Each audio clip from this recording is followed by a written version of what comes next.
What's up, Culture Vultures? It's your boy Zach here for another episode of The Breakdown.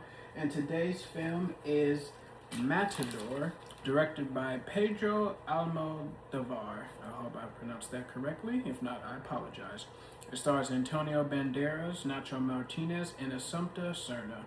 This film is about a young man who is an aspiring bullfighter played by Antonio Banderas and his maestro, who is a former bullfighter, and this killer lawyer that is representing Antonio Banderas, whose character's name is Angel, his maestro's name is Diego, and his lawyer's name is Maria.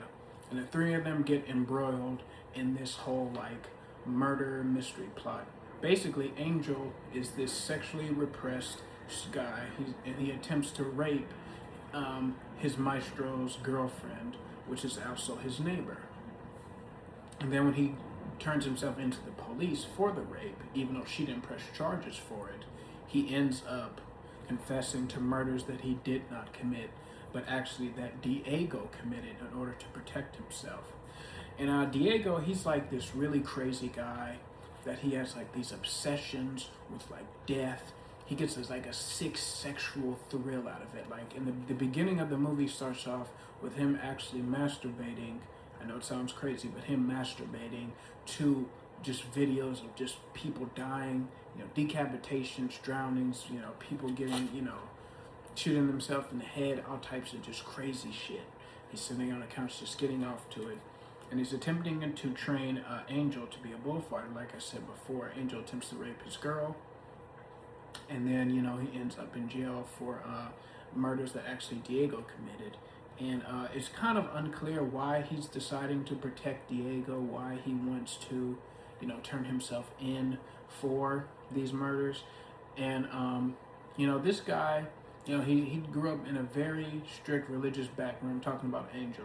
He grew up in a very strict religious household. His mother's, very, very religious, very strict, very kind of cold and unloving, makes him go to confession. He's 22 years old and he's still a virgin. And it also shows in the beginning of the movie, his lawyer, Maria, she's having sex with this guy, and then she puts a lipstick print on his neck, and she takes this pin from her hair and she stabs him with it, and she also gets a sick sexual thrill out of it because she starts just riding his dead corpse even harder and getting just a really just sexual just thrill out of the whole thing. And it reminded me of the film Miss 45, directed by Abel Ferrara, in terms of its film style, the color and the shade of the cinematography, and even to a certain degree the subject matter of death. And it was just a really, really good, interesting film. And it just combined all these different things of lust and sexual repression and superstition and religion and things of that matter. And Matador, it means the lead person in a bullfight that kills. The word derives from the term matar, meaning killer. And it hits different because it just has this beautiful Spanish language. It's really, really, really. I watched it on Amazon Prime with, in the Spanish language, but with English subtitles so I can understand what they were saying. And it's just a very sexy, erotic film. It actually inspired me because I'm not writing a film similar to this, but I am in the process right now of writing a crime film, a heist film, a little hood, kind of gangster film. And it was rated NC-17, but it's really a hard R. And Antonio Banderas, he was really, really good in the movie. I highly recommend that you watch it. I thoroughly enjoyed this film a lot. It was really interesting because by fate, Diego, who's the maestro that, killed all of these people, and, gets a sexual, arousal, an orgasm out of just, death itself. He meets this, lawyer who goes to talk to him. He actually follows her. And then, they go back to, his place and they start to have sex. and then she goes to kill him the same way she did the guy earlier, and he grabs her hand to stop her, and then he's not upset, but he keeps her pinned, and he's just kind of like, in that moment, like, I just met my soulmate. I met someone that feels the same way about death that I do. They both think that death, in a way, is beautiful. They think that death is like living. And Angel, he has like these visions where he can see into like the future, and he can see like things that are going on even if he's not there. He has like this vertigo and like these premonitions.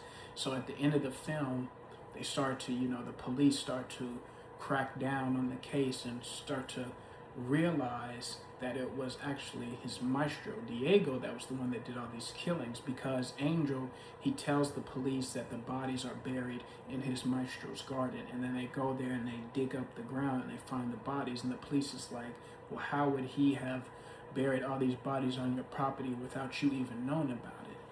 And then the maestro, Diego, he starts to realize that they're on to him, but he doesn't care. And it's kind of unclear why, Angel wants to cover for him. So, and then his girlfriend, the girl that he's like currently dating, the one that Angel attempted to rape earlier in the film, Eva, she realizes that she's losing him, and that he's starting to fall for the other woman. So she goes and she sees him, and she's, looks really pale. She's wearing like this red dress, and she's trying to attract him.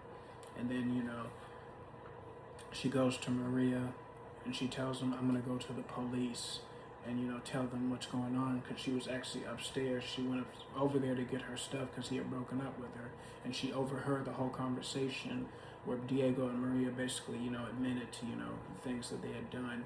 And then she goes to the police, tells them, and then they go and get Angel, because he has like a vision of what is going on. And, Diego and Maria, they end up going somewhere and they have sex, and they basically want to kill each other at the same time so they could both see, their deaths. They both just want to see each other dead, and they're having sex. She stabs him in the back, and then she shoots herself so they can, see each other's death. And this very weird, very eccentric, eclectic, offbeat sexual encounter that they're having with one another. And it was a very interesting film, and basically, Diego and Maria, they're free to, explore and express their, deep, dark sexual desires. And, the whole reason why Diego was a bullfighter, was a matador, was because he got a thrill and an orgasmic, kind of fulfillment out of killing the bull and death itself. And, she in turn, she collected a lot of his, old, like clothes and memorabilia, and she loved watching him bullfighting, because she herself, she kind of got like this kind of sick sexual thrill out of seeing him do that. They both have this love and admiration, and just see the beauty in just death. And, it's not something that I personally, have like a lust for, seeing people die or death or anything like that, but just the way the film portrays these two people as being as such was just really interesting. And the film is just brilliant. It's very edgy, it's very raw, it's very visceral, it's very brave and bold and just poignant, in my opinion. And I just really enjoyed watching it, and it kept me in tune the whole time.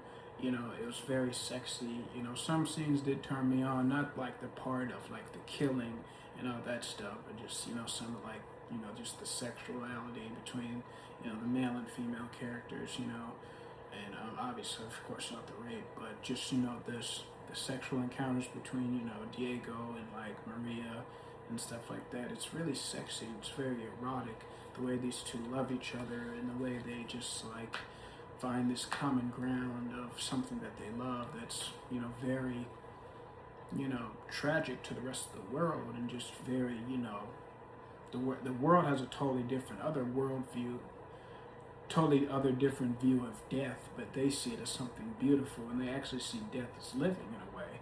And I've just never seen a film like this really before, and I wanted to share it with you all. And yeah, it was a really great film. It's beautifully spoken. One of my favorite moments in the film is when he goes to buy flowers. I'm sorry, Diego goes to buy flowers from this palm reader. And then she says, you know, let me read your palm. And he shows it to her. And, you know, they could tell what's going to happen to him. And then she kind of jumps back and he winks at her. And it's just like, he's very comfortable with who he is. And so is she. And, you know, they just are happy to have found each other. And ultimately, I think Angel, he's proven innocent in the end. He ends up, like, you know, falling in love. Well, not falling in love, but I think, like, his psychiatrist, she kind of falls for him because, like, he passes out the sight of blood in the police because, like, you know, after he tries to rape Eva, she falls and she cuts herself, and then he sees, like, the blood and he passes out. And then when he's in the hospital and these two guys bring in, like, this guy that has, like, this cut on his head, he sees the blood and passes out. And then when the doctors tell the police what happened, when they come to see him, you know, and his mother's with him, she's like, oh, he's weak, he's this, he's that, you know, he has a terrible mother. And, you know, he's like, how could he have killed these people if seeing the sight of blood makes him pass out? There's no way in hell that he did this then. There's just no way. And it was just a really, really good film. It reminded me in a way of, like, you know, those 70s, you know, exploitation type of films, you know, but for some reason it just really reminded me of, like, Miss 45, even the way, like, you know, some of the people look really pale in the film, as people look really pale when they're dead. It's like, that's how, like, the Miss 45 character, she looked in the film. She looked very pale because, you know, after she was raped, she ended up, you know, becoming like a serial killer of all these men, basically. And it's the Miss 45 has one of the greatest ending scenes in movie history, which is at the party, and she's just, you know, shooting everybody, and then the girl stabs her, and she turns around to shoot, and she can't. She's just like, sister. But that's for a different video. That's a different movie. But yeah, this was a very, very interesting film. I really enjoyed it. I hope that you all watch and enjoy it. If you want to see more videos like this, y'all know what to do. Hit that like button, hit that subscribe button, share this bad boy. I love y'all. I appreciate y'all for rocking with me. You know I'm rocking with y'all heavy. And as always, I leave y'all love, peace, and soul.